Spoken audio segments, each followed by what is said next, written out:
What is up, guys? I'm just woke up Cacus, and today we've got some brand spanking new Destiny 2 news, courtesy of the Bungie weekly update that has just gone live, unveiling official information. And so, let's get started. And first things first, Guardian Games, the brand new event, is under full swing. The main reward is the heir apparent exotic machine gun for those who didn't get it last year, and then the brand new catalyst for that weapon. So if you want to know what that catalyst does and how to get it as fast as possible, I did a video detailing that. It's linked up above, definitely check it out. But moving on from there, something else that launched at the same time as Guardian Games was a big Nightfall update, because now you can actually select which Grandmaster Nightfall you want to do. And we actually got some brand new information involving Nightfall rewards. So right now, the Nightfall rewards are the Swarm, the Palindrome, and the Shadow Price. What's happening next season with Season 14? Well, today we learned that there's going to be 3 completely different weapons that are going to be the Nightfall rewards in Season 14 for the first half of the season. After that, the Swarm, Palindrome, and Shadow Price will be coming back as kind of a random additional drop in the second half of the season. But that does mean if you want to get a Palindrome, you better do it now in these last 3 weeks of Season 13, because otherwise it's going to be completely gone and unavailable to get for several months actually. So, if you want to get your hands on the current Nightfall weapons before they go away, what do you know? I also did a video on how to farm Grandmasters as easily as possible. Definitely go and check that out. But moving on from there, Bungie goes deep on Armor Transmog, which is a new feature coming next season in Season 14. This is going to let you turn any armor piece in your collections into an ornament, so you can completely customize how you look with basically no restrictions starting next season. So what the heck is going on with that? So, Transmog is being called Armor Synthesis, and Ada1 as an NPC is coming back and is going to be the vendor who facilitates this. Now, here are the steps you have to take to convert your armor into a universal ornament. So firstly, you have to defeat enemies to earn Synth Strand. Then you spend Synth Strand on bounties to earn Synth Cord. Then you convert Synth Cord at the Loom in the tower into Synth Weave. Then you use Synth Weave to convert an unlocked armor appearance, so legendary quality or lower, from collections into a universal armor ornament. When I first read that, I thought it was like they're memeing, but no, you actually do have to convert through 3 different currencies to do this, but it just is going to facilitate you to go out, kill enemies, and earn this resource for playing the game that you can use to essentially make your own ornaments. And the important part about that is that it doesn't cost money. It may take a little bit longer, but it is available to free-to-play players without spending a dime. Bungie actually gets more specific, saying after earning 150 Synth Strand, players may visit Ada1 in the tower to acquire class-specific bounties which reward the Synth Cord.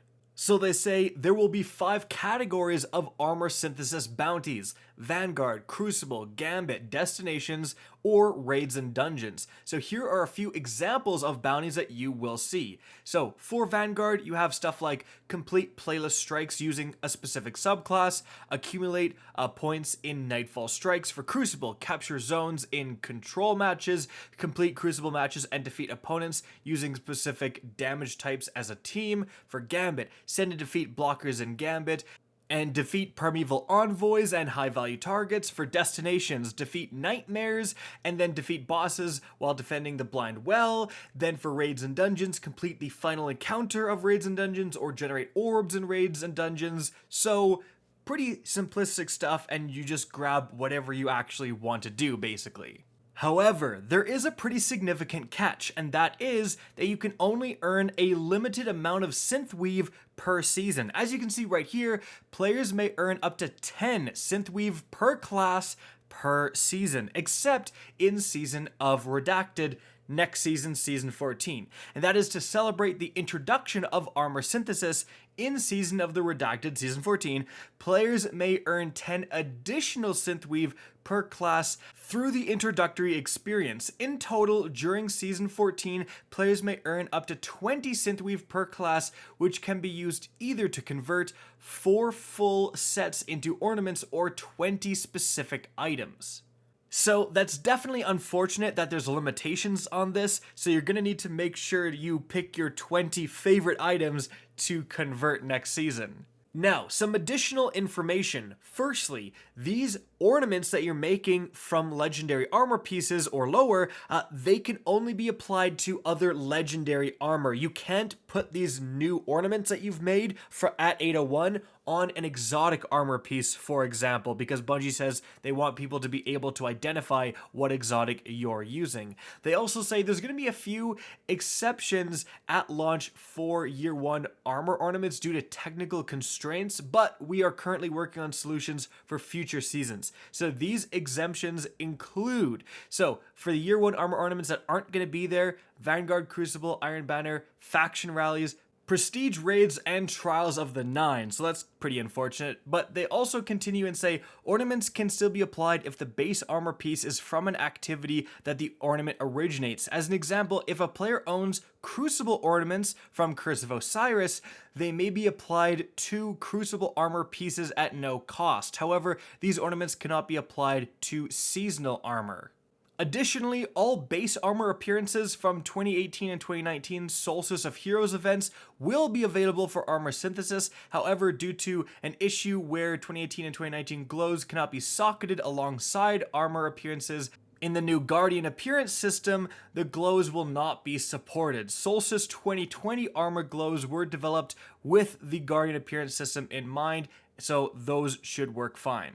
Moving on from there, Eververse. So it's also going to offer synthweave templates for direct purchase through the Guardian appearance screen. Players may either purchase a single synthweave or they may purchase a 5-piece bundle, and here are the costs.